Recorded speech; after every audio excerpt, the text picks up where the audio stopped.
คะวันตังอภิวาเดมิกราบสวากขาโตภควตาธัมโมธัมมังนามัสสามิกราบสุปฏิปันโนภควโตสาวกสังโฆสังฆังนะมามิกราบมาตาปิโตโคนังอหังวันตามิกราบคุณูปการีวันตามิกราบพระพุทธกราบพระธรรมกราบพระสงฆ์กราบระลึกถึงคุณพ่อคุณแม่กราบระลึกถึงคุณของครูบาอาจารย์ต่อไปก็ทั้งอกทั้งใจโยขันแก้วโกธากเนอสวาโตสวาโตสวาโตองกัสสะพันเตกะแด่พระปัญจรัตนาผ่านแผ้วปะแก้วเจ้าตั้งหาประการตนท่าลงอนันตาที่คุณญาณหาที่สุดบ่ได้เป็นที่ไวและสักการะบูชาอันมีองค์พระสัทธาสัพพัญโญพระพุทธเจ้าพระธรรมเจ้าพระสังฆเจ้าพระมหาจินนาถเจ้าเจดีย์ไม้สลีมหาโพธิลูกาพระมหาอุปคุเถระเจ้าว่าจะในวันนี้ก็หากเป็นวันดีนิธีอันวิเศษเหตุว่าเป็นเดือนเกียงเหนือออกหรือขึ้น8 ค่ำพำบะเป็นวันอาทิตย์ที่22เดือนตุลาคม2566หมายมีเจ้าสมณะสัทธาพระมหาประสิทธามาพินันโทวัจยังกรรมเวียงเวลุคามป่าสางหริพุนชัยแก้วกว้างเป็นตนเป็นประธานพร้อมโดยทัตถาทายกทายิกาผู้เปิดวิทยุรับฟังรายการเสียงธรรมก่อนรับตาวิทยุเพื่อการศึกษาพระพุทธศาสนาและวัฒนธรรม FM ความถี่104.50 เมกะเฮิรตซ์วัดฝายหินตำบลสุเทพอำเภอเมืองจังหวัดเชียงใหม่เมตตาในท่านพระครูสามุวิสุวัฒน์วรคิโจเป็นต้นเป็นประธานเป็นผู้อำนวยการวิทยุแห่งนั้นน้อมนำเอารายการนี้มาอุเอิญเจริญพรแก่ศรัทธาทายกทายิกาดังหลายให้ได้ฟังนั่นจุงจักมีเตียงแท้ดีลีบุญกินบุญทานที่เฮาท่านทั้งหลายได้กระทำบำเพ็ญให้เป็นไปก็ขอให้สำเร็จดังจิตมโนปณิธานจุญญาจุปการนั่นจุงจักมีเตียงแท้ดีลี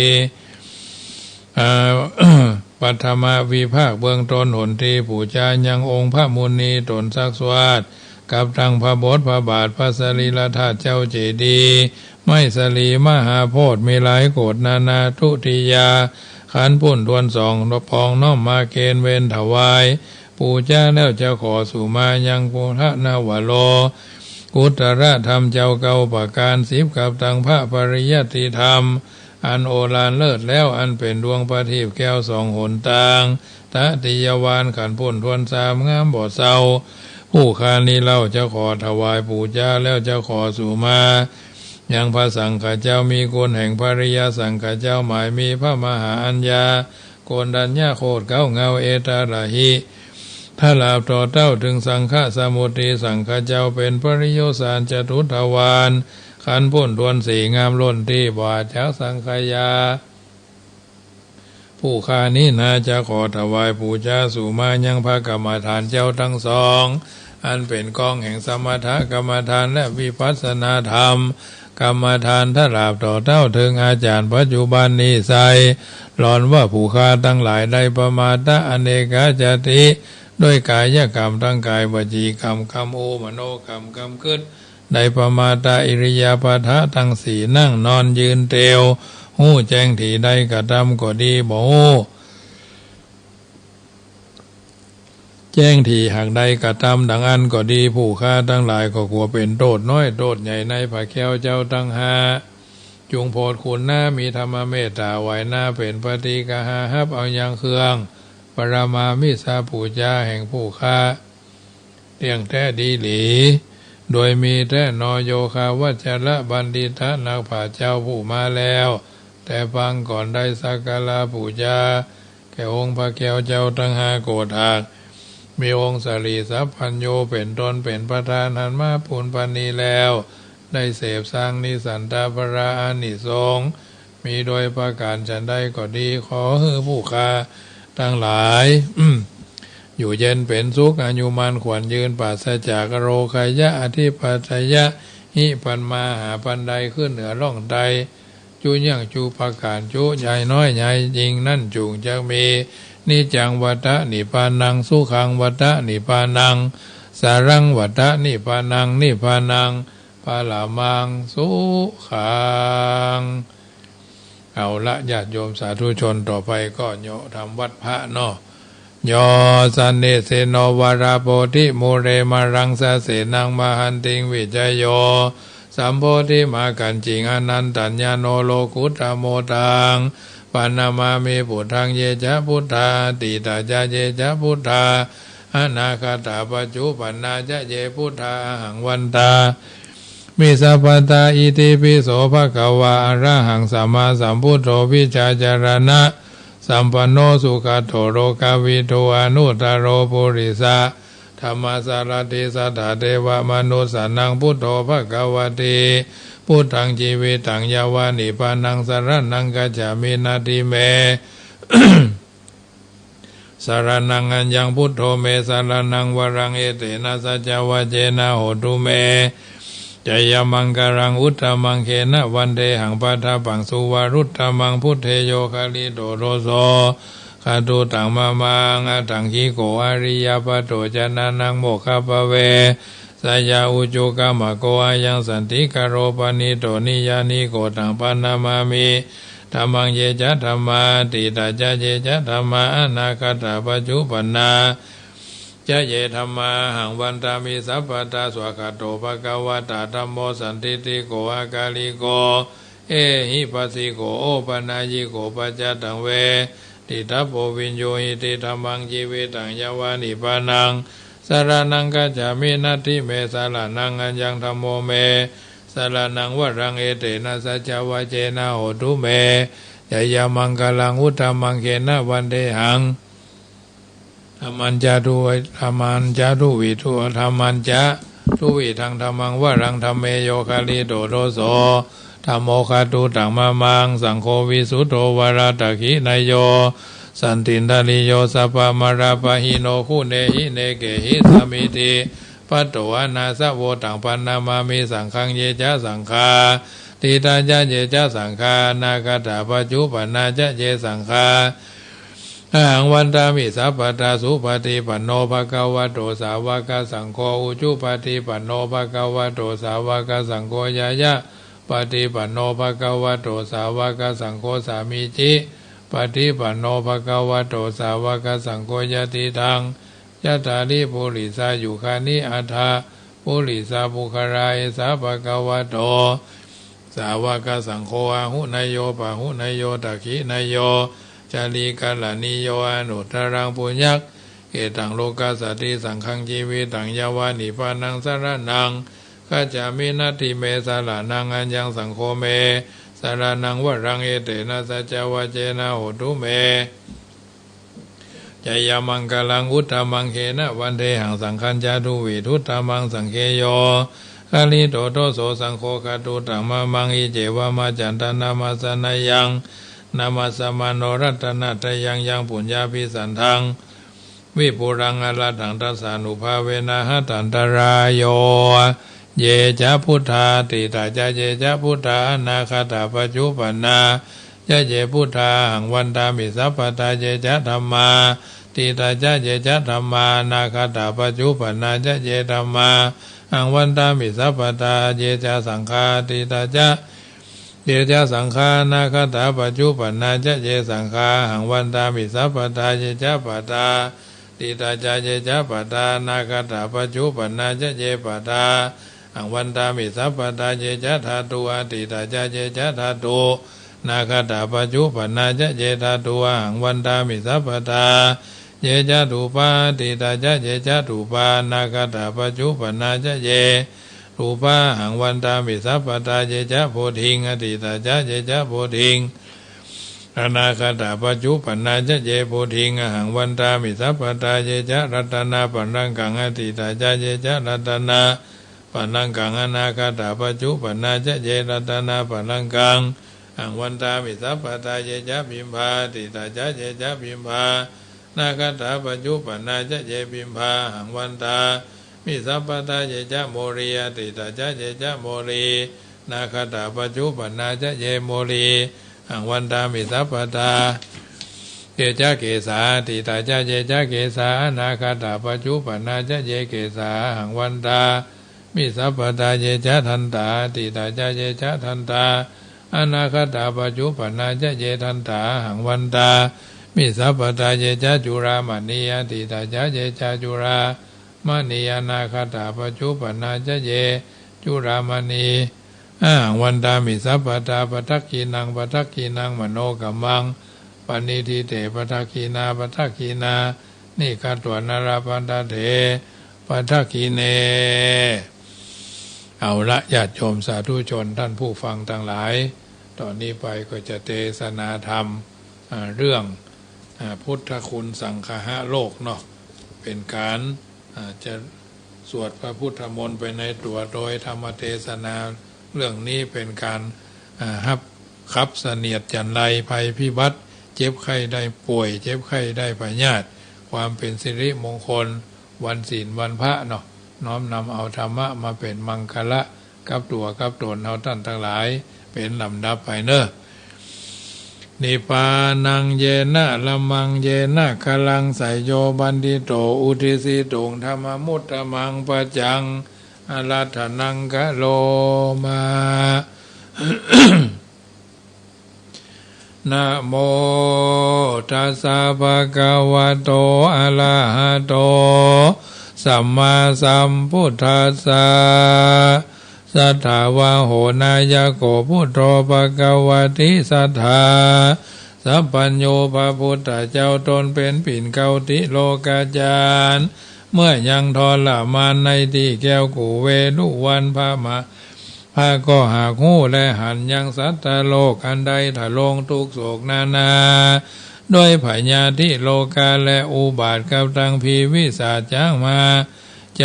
กวนควีในเมืองไผ่สาลีกว้างใหญ่ได้เดือดร้อนควายอาณาฝนก็บ่ตกลงมาอย่าแล้งอย่าแทงบ้านเมืองก็แห้งแล้งเมินนานพระก็มาซ้ำพระก็มีกรรมสงสารไข้โปรดถือสัตว์ในพ้นจากทุกโทษวามวายก็พาภิกขุทั้งหลายม้วนหมู่เสด็จไปสู่เมืองไผ่สาลีเก่ากับพระตนมีศีลเสรีชื่ออนันตเถระเจ้าว่าดูลานันตเจ้าจุงเฮียนเอาพุทธคุณเพื่อเป่าเสกลงในที่น้ำในบาทแล้วก็เอาศาสตร์ไปตัวนากรใจพยาจากหายไปเสียงขาดตามดังบาทพาทาว่ายังวุจตินันตาภิกขุอาทันจะกตานังอิทิปติสัจจคติติพุทโธสติมาโตปะปะกัมมังวินาสันตุธัมโมสติมาโตปะปะกัมมังวินาสันตุสังโฆสติมาโตปะปะกัมมังวินาสันตุพุทโธสติมาโตสัพพทุกขาวินาสันตุธัมโมสติมาโตสัมโมสติมาโตสัพพทุกขาวินาสันตุสังโฆสติมาโตสัพพทุกขาวินาสันตุพุทโธสติมาโตสัพพพยาสัพพธัมโมสังโฆสติมาโตสัพพสัญญาวินาสันตุพุทโธสติมาโตสัพโมสติพุทโธธัมโมสังโฆสติมาโตสัพพโลกาวินาสันตุพุทโธธัมโมสังโฆสติมาโตสัพเพอุปัฏฐวาวินาสันตุพุทโธธัมโมสังโฆสติมาโตสัพเพอันธานีวินาสันตุพุทโธธัมโมสังโฆสติมาโตสัพเพอันตรายาวินาสันตุพุทโธธัมโมสังโฆสติมาโตสัพเพราหูโจลาวินาสันตุพุทโธธัมโมสังโฆสติมาโตสัพเพเกตุโจลาวินาสันตุพุทโธธัมโมสังโฆสติมาโตสัพเพนักขตะโจลาวินาสันตุพุทโธธัมโมสังโฆสติมาโตสัพเพมิจฉาโจลาวินาสันตุพุทโธธัมโมสังโฆสติมาโตสัพเพ ยักขะโจราวินาสันตุพุทโธธัมโมสังโฆสติมาโตสัพเพพยโควินาสันตุพุทโธธัมโมสังโฆสติมาโตสัพเพพยโควินาสันตุพุทโธธัมโม สังโฆสติมาโตสัพเพกันหาวินาสันตุพุทโธธัมโมสังโฆสติมาโตสัพเพสุนักขีนีวินาสันตุพุทโธธัมโมสังโฆสติมาโตสัพเพโจราวินาสันตุพุทโธธัมโมสังโฆสติมาโตสัพเพโจราวินาสันตุพุทโธธัมโมสังโฆสติมาโตสัพเพโจราวินาสันตุพุทโธธัมโมสังโฆ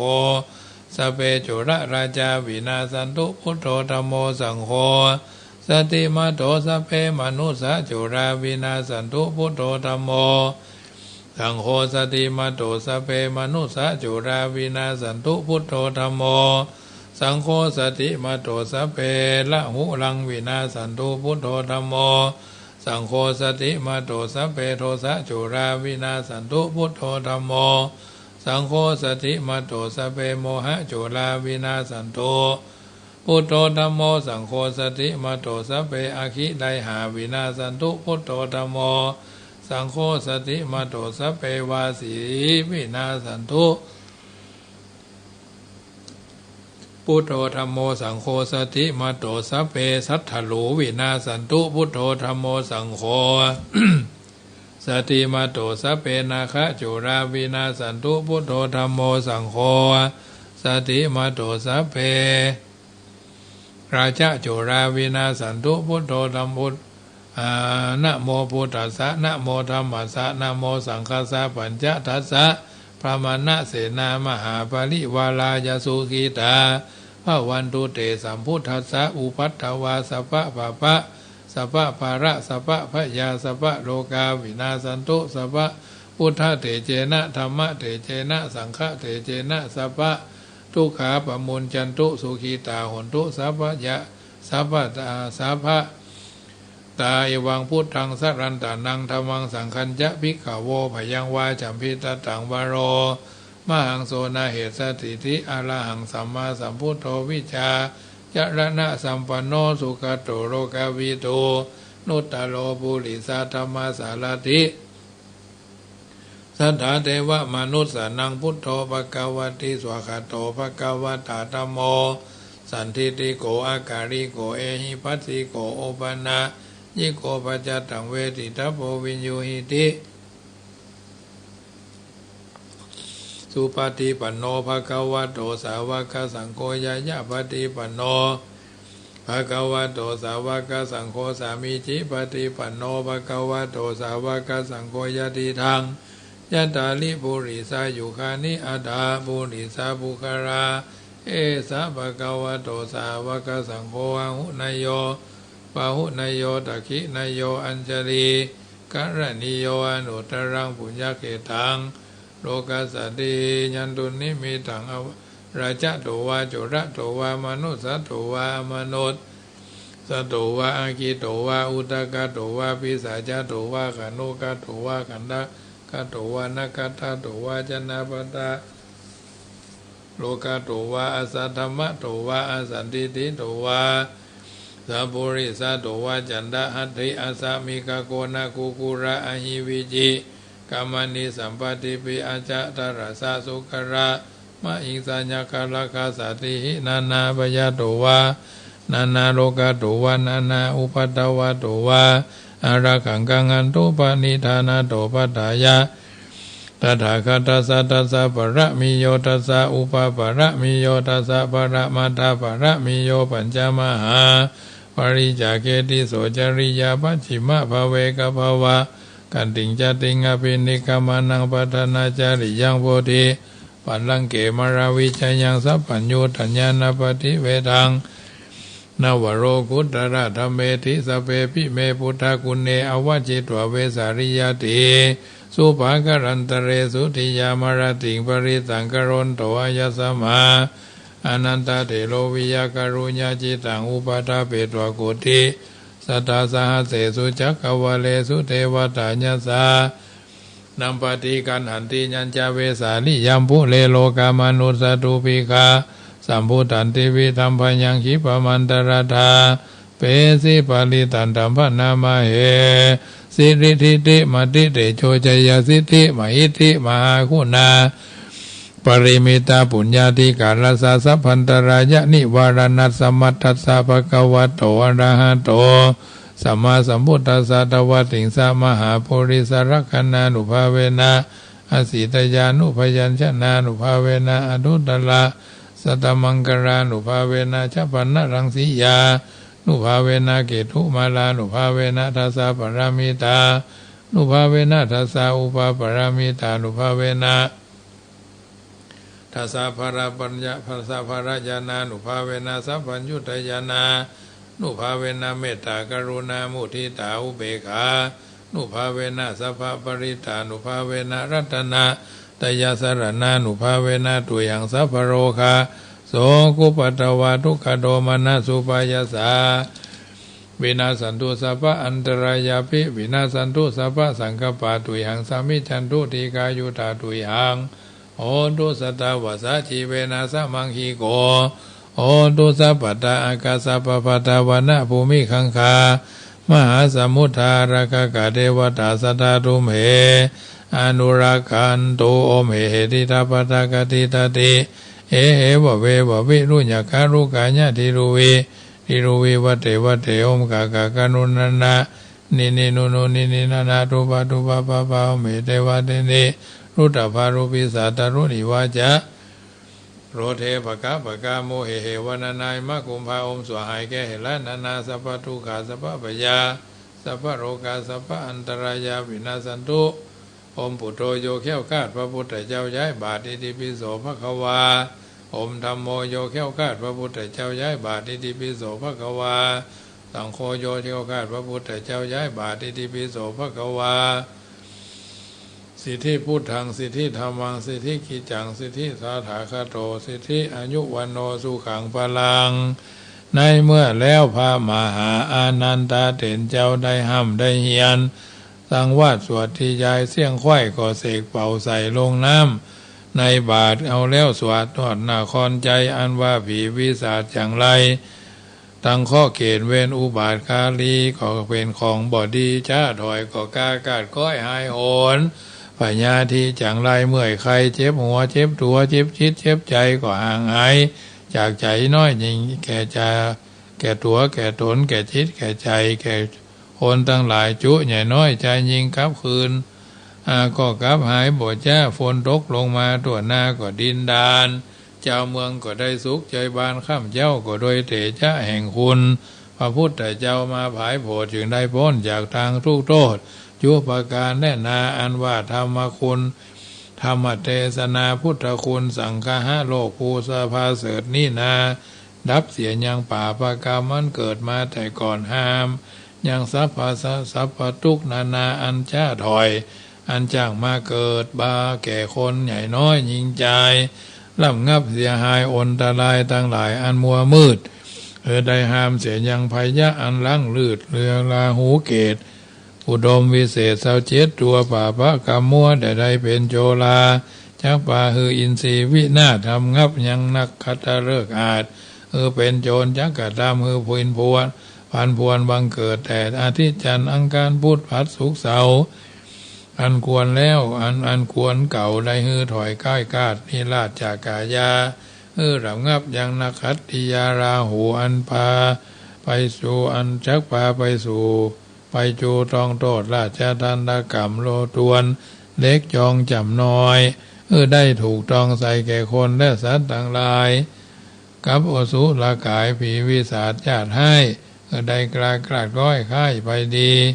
ไปพันจักอยู่สุขเสถียรเท่งเท่าคนหมู่เศร้าทั้งหมู่เสนาปองกัดทำให้หลับงับดับหายสัตว์ไล่เสือไล่จ้างไม้มีจ้างไล่เสือหมีผีป่าหมูหมากาไก่จักเคแมงมังกรงูเงือกงอนสัพพะวัสัตให้ก็บอกมากระทำให้แก่ตัวแก่ตนแก่จิตใจและก่อนอย่างไรข้าอย่าได้มาไกลดับงับดับหายไปคนสนคนส่อพรุษวาจารอจะถอยห้ามเสียย่างหมู่โจรกาขนอง อันจักปองจริงเอาเข้าของเงินคำเฮือได้หามเสียยังตันดกรรมเต้าพญาอันจักมาขอบเงืองามขอบงามเฮือได้จิบหายระงับกับหายเสียยังไม่ค้อนก้อนดินหินทรายโซ่ตวนเล็กลาเครื่องคาได้หาบเสียยังโมหะอันถอยจ้าคิวโคดตัณหาโลภไล่กาขนอง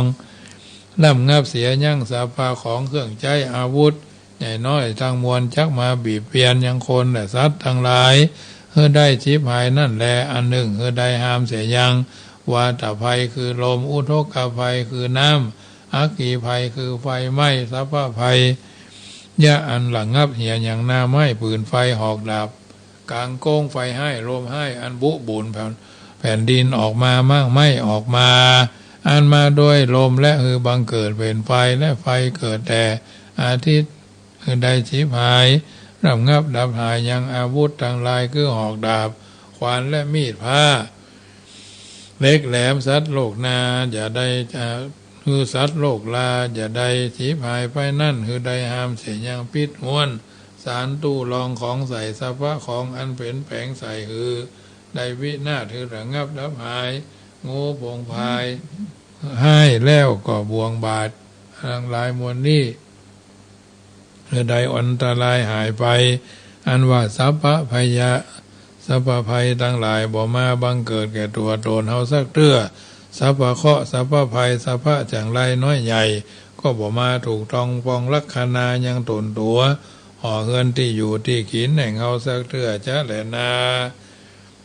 จักใดสุขเจือชุกเมื่ออยู่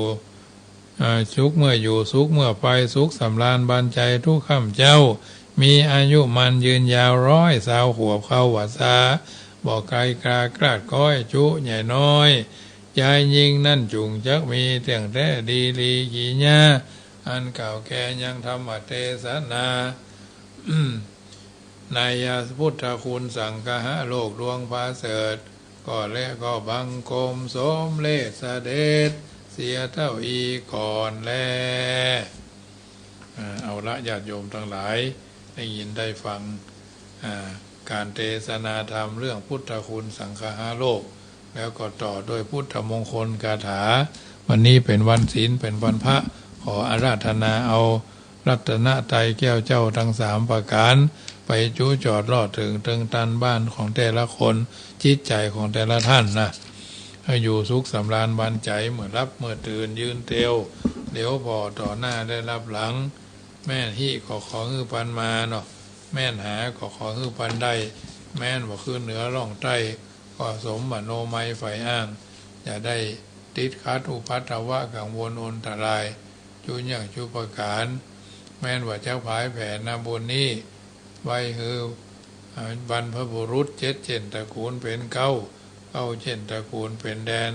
แสนเช่นตระกูลเป็นขนาด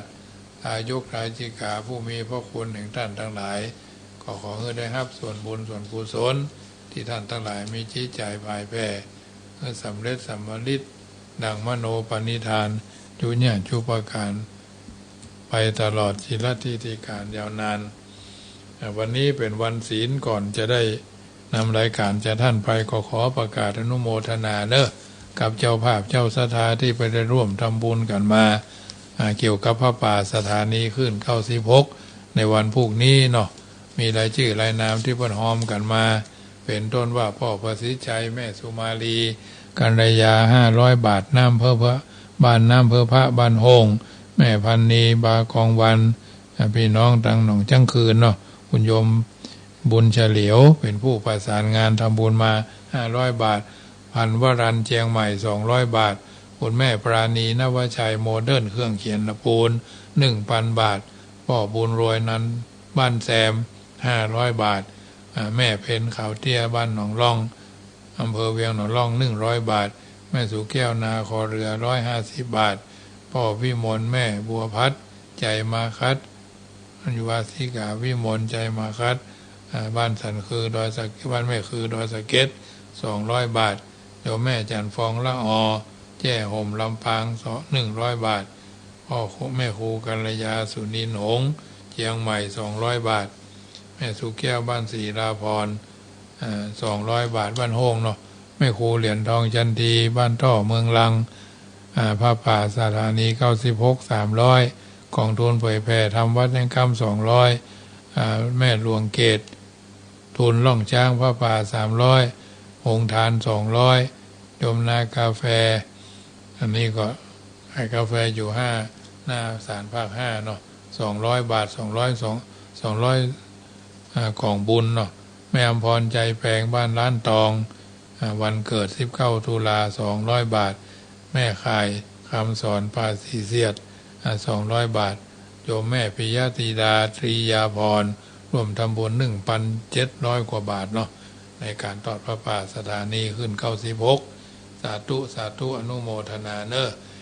วันพรุ่งนี้ท่านฟัง104อยู่ก็จะไปลืมเนอะไปร่วมช่วยกันทอดพระป่าที่สถานีขึ้น96หอคำพญามังลายอาคารสุเทพสุพรมครุประชาหอคำพญาหอพญาพ่อพญาหอคำเนาะซึ่งก็ได้ตั้งใกล้ๆกับเรือนจำเก่าหลังอนุสาวรีย์โอวาแปะหรืออนุสาวรีย์สามกษัตริย์เนาะนี่ก็มีโอกาสก็ไปกันได้เนอะสำหรับสายธรรมาภาพนี้ไปถึงแล้วต้องลงทะเบียนแล้วก็ทำบุญแล้วก็รับของที่ระลึกก็เป็นอาหารเนาะเป็นอาหารอยู่2 อย่างทั้งของหวานและของคาวข้าวนึ่งด้วยนะได้กินแล้วได้รับประทานแล้วน้ำลายย้อยเนาะอันนี้ก็ถือว่าน้อมเอิญเจริญปอนเนอะวันพรุ่งนี้จะได้พระกันที่ขึ้น96แล้วบ่เท่าแต่นั้นก็โยมแม่โสภาสุวรรณาเนาะบ้านห้องแรงนะร่วมทำบุญมาแหม200 บาทนี่ตะกี้นะมันโทรเข้ามาแล้วก็แหมรายการหนึ่งก็คือรายการโคมไฟฟ้าโคมจ้างเนาะโคมจ้างที่ได้ประกาศ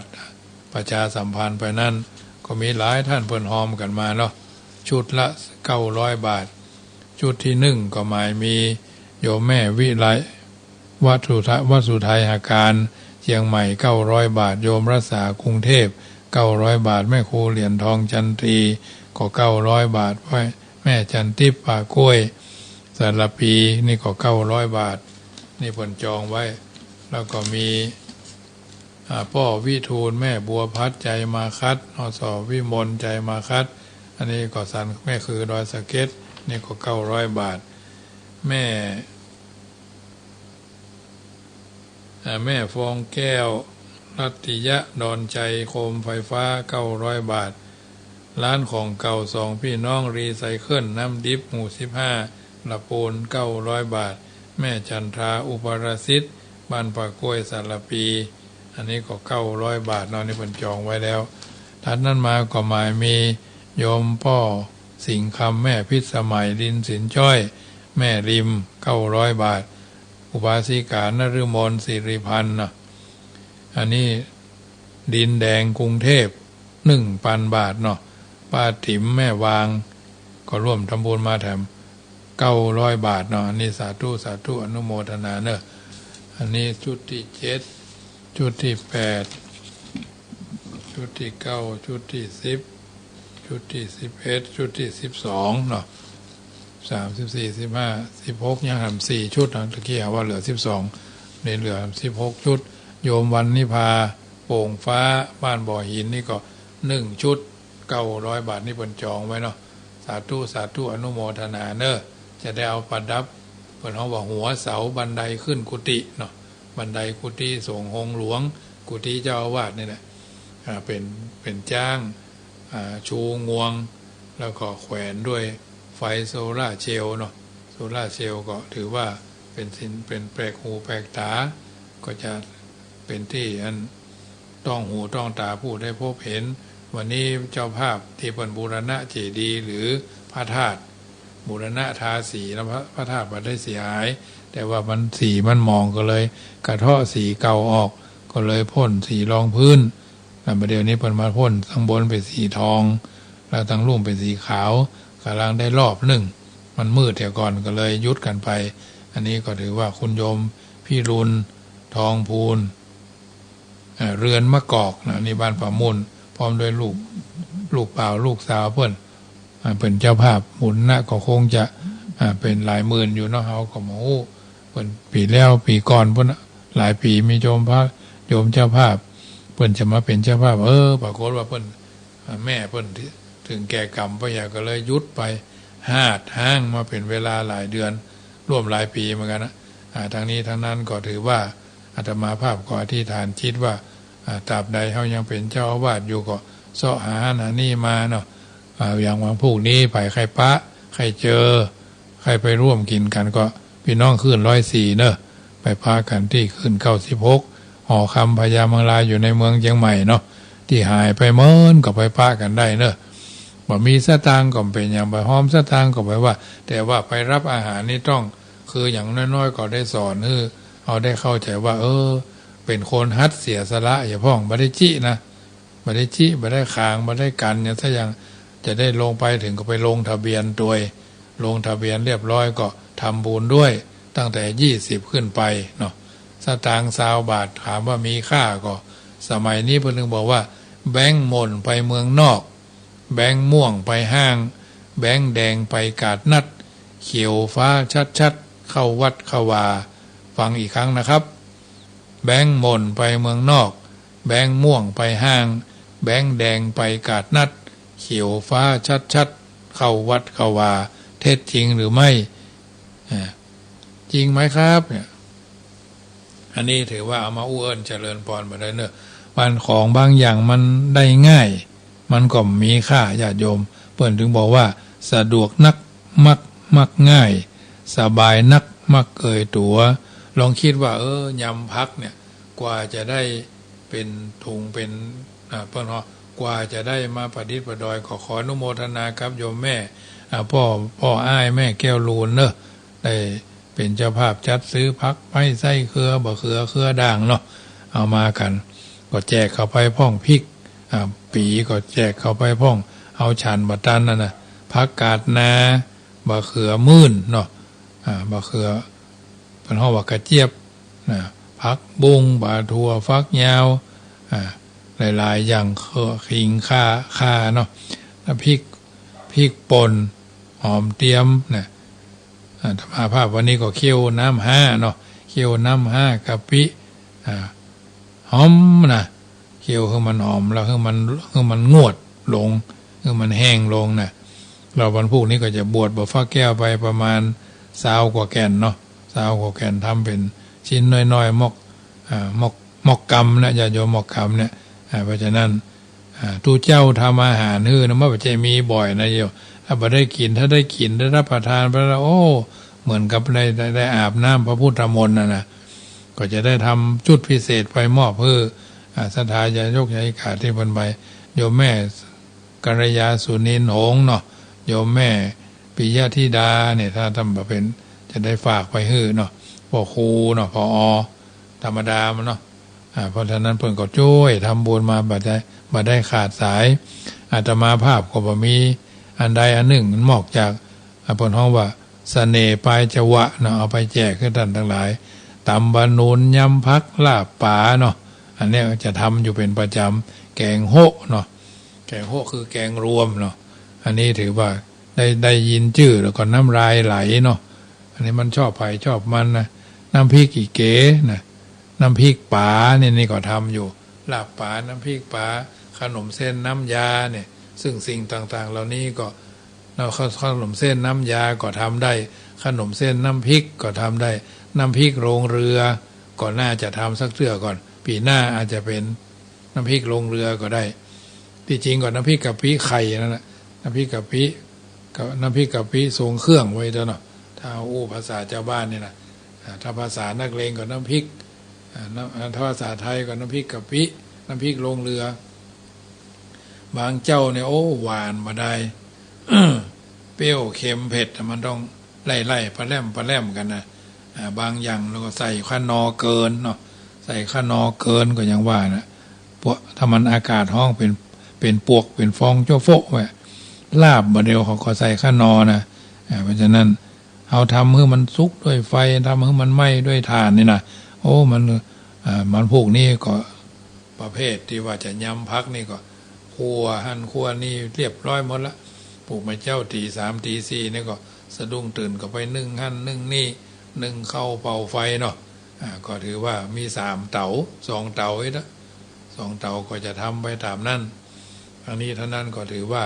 เขาได้ทำมาโดยตลอดอย่างน้อยๆก็เขาสมองเขาก็บ่ฝ่อเนาะเกิดจัดหน้าจัดใดจัดหน้าจัดในจัดใดจัดหนึ่ง